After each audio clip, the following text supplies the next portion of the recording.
Welcome to new lesson. और last के lesson में हमने समझा था कि फेसबुक पिक्सल क्या होता है और वो करता क्या है। और हमने ये भी समझा था कि फेसबुक पिक्सल होता है एक पीस ऑफ कोड। ऑलराइट, तो आज के लेसन में हम समझेंगे कि हमें फेसबुक पिक्सल इंस्टॉल कैसे करना है।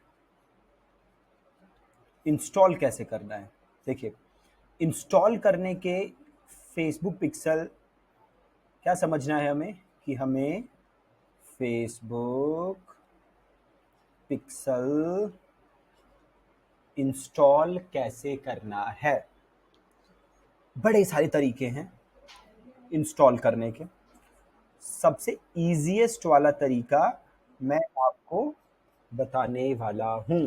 कौन सा तरीका? The easiest one. ऑलराइट, तो फेसबुक पिक्सल हमें इंस्टॉल करना है तो स्टेप वन क्या है उसका कि सबसे पहले हमें फेसबुक पिक्सल क्रिएट करना है। क्या करना है? सबसे पहले हमें फेसबुक पिक्सल क्रिएट करना है। तो कैसे क्रिएट करेंगे? बड़ा सिंपल है। यहां में आ गया अपने डैशबोर्ड के अंदर फेसबुक ऐड अकाउंट के। आप एक सिंपल काम करिए, इधर चले जाइए ऑल टूल्स पे और यहां से चले जाइए business settings. All tools, business settings, इधर ऑप्शन आ रहा है डेटा सोर्सेज। देखिए डेटा सोर्सेज, चले जाइए। ऑप्शन आ रहा है पिक्सल, आप चले जाइए। या आप यहाँ पे ऑप्शन आ रहा है डेटा सेट, यहाँ चले जाइए। ठीक है, पिक्सल पे चले जाइए या डेटा सेट्स पे चले जाइए, किसी पे भी चले जाइए और यहाँ पे कर दीजिए ऐड। ठीक है, और इस डेटा सेट का नाम दे दीजिए, दे देते हैं मोहन, मोहन पिक्सल, और कर देते हैं क्रिएट। ठीक है, मोहन पिक्सल क्रिएट किया मैंने। इसको करिए ओपन इन इवेंट्स मैनेजर।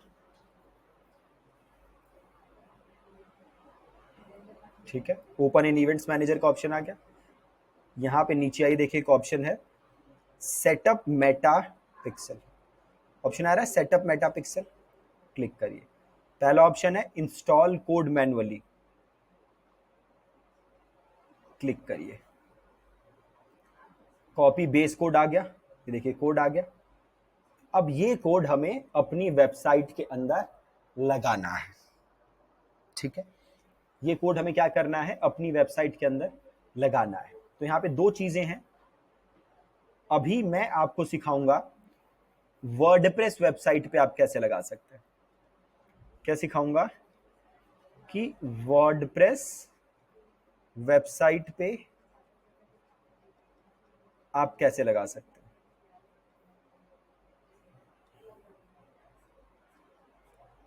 कैसे सीखेंगे आप कि वर्डप्रेस की वेबसाइट पे आप कैसे लगा सकते हैं। अगर आपकी वेबसाइट कस्टम कोडेड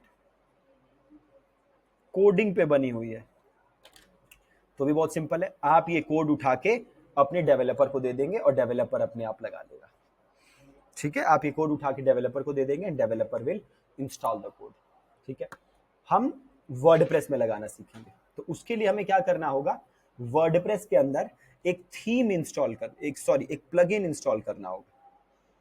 ठीक है, एक प्लगइन इंस्टॉल करना होगा वर्डप्रेस के अंदर। मैंने ऑलरेडी इंस्टॉल किया हुआ है, मैं एक बार आपको करके दिखा देता हूं कैसे करना है। आप इधर जाएंगे प्लगइन्स पे, आप करेंगे ऐड न्यू।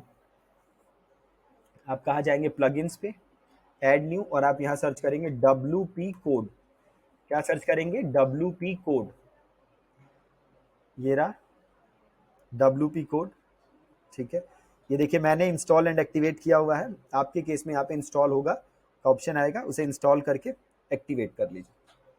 ठीक है, तो इधर देखिए आपको ये दिख रहा है कोड स्निपेट्स, ये दिख रहा है, ये वो है प्लगइन। ऐसे दिखेगा आपको। इसमें एक ऑप्शन आएगा हेडर एंड फुटर, ये प्लगइन है हेडर एंड फुटर। आप जाएंगे हेडर एंड फुटर में,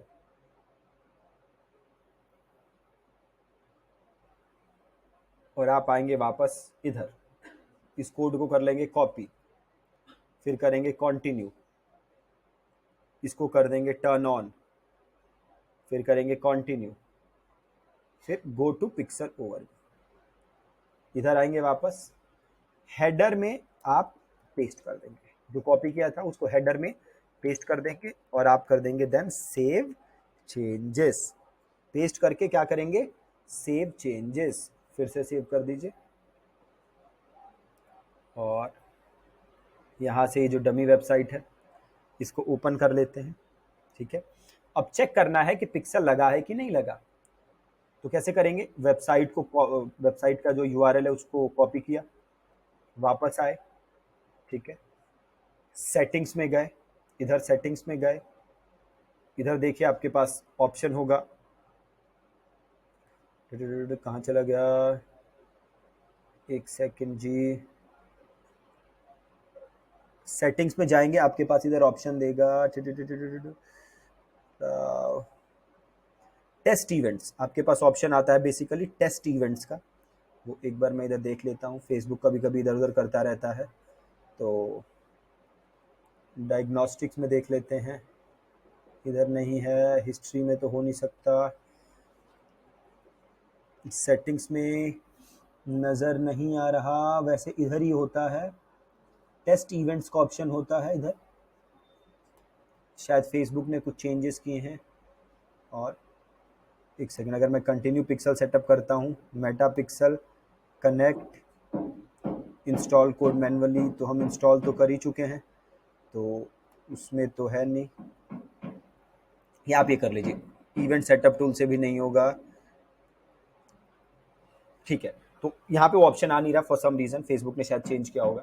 तो हम एक और तरीका है टेस्ट करने का, क्या तरीका है, एक हम क्रोम एक्सटेंशन इंस्टॉल करेंगे, क्रोम एक्सटेंशन, उसका नाम क्या है, फेसबुक पिक्सल हेल्पर, ये क्रोम एक्सटेंशन है, फेसबुक पिक्सल हेल्पर, आप मेटा पिक्सल हेल्पर भी सर्च कर सकते हैं, ये सबसे ऊपर दिखा आपको। और ऐड टू क्रोम, क्या करेंगे आप, add to Chrome, add extension आ गया, इधर जाएंगे एक्सटेंशन पे, इसको पिन करिए, अपनी वेबसाइट पे आइए और रिफ्रेश करिए, देखिए अब इधर दिख रहा है आपको ब्लू कलर में, ये रहा, पिक्सल लग गया, परफेक्ट, सिंपल है, बहुत ही सिंपल, ठीक है, पिक्सल लग गया।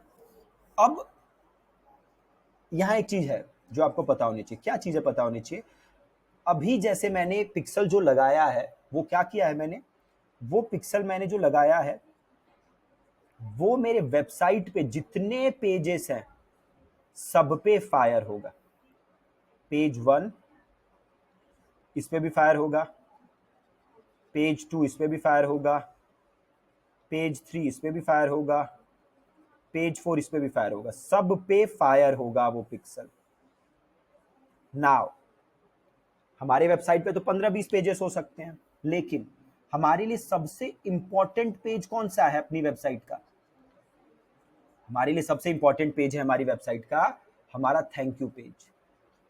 क्यों थैंक यू पेज इंपॉर्टेंट है, क्योंकि कोई थैंक यू पेज पे कब पहुंचेगा, जब वो मेरा फॉर्म फिल कर देगा, मतलब मैं कोई भी हमारी वेबसाइट पे आएगा, जब वो हमारे फनल में आएगा, हमारा फॉर्म फिल कर देगा, उसके बाद वो जाएगा हमारे थैंक यू पेज पे, जब तक वो फॉर्म फिल नहीं करेगा तब तक वो हमारे थैंक यू पेज पे नहीं जा सकता है, ठीक है। तो मुझे थैंक यू पेज को अलग से ट्रैक करना है,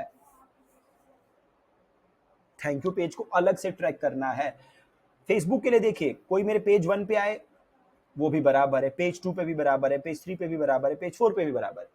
मेरे वेबसाइट पे अगर 20 पेज हैं, उन पे कोई भी आए फेसबुक के लिए वो सभी लोग बराबर हैं। बट मान लीजिए आपकी एक दुकान है, आपके दुकान पे सुबह से शाम तक 100 लोग आए, तो उसमें से सबसे इंपॉर्टेंट लोग कौन से हैं आपके लिए, वो लोग जिन्होंने आपका सामान खरीदा, वो ज्यादा इंपॉर्टेंट है ना, कंपेयर टू ऐसे कोई रैंडम पर्सन आ रहा है और पूछ के चला जा रहा है। सिमिलरली हमारी वेबसाइट पे अगर 100 लोग आ रहे हैं, उसमें से 5 ऐसे हैं जो हमारा लीड फॉर्म भरते हैं, तो ये 5 लोग मेरे लिए ज्यादा इंपॉर्टेंट हैं, और ये इंफॉर्मेशन मुझे फेसबुक तक पहुंचानी है कि फेसबुक ये जो 5 लोग हैं ये मेरी लीड्स हैं, इनको अलग से ट्रैक करो, और ऐसे ही मुझे और लोग भेजो, तो मुझे ये 5 लोगों को अलग से ट्रैक करना पड़ेगा। तो और इसको ट्रैकिंग करने के लिए अलग से ट्रैक करना जो है हमें, इसको हम कहते हैं कस्टम कन्वर्जन, क्या कहते हैं हम? Custom conversion. तो आप सिंपल ऐसे समझ लीजिए, जो मेरे वेबसाइट पे लोग जा रहे हैं, थैंक यू पेज तक जो जा रहे हैं, जो मेरी लीड बन रहे हैं, उनको मुझे अलग से ट्रैक करना है, और उनको जो मुझे अलग से ट्रैक करना है उसको फेसबुक कहता है कस्टम कन्वर्जन।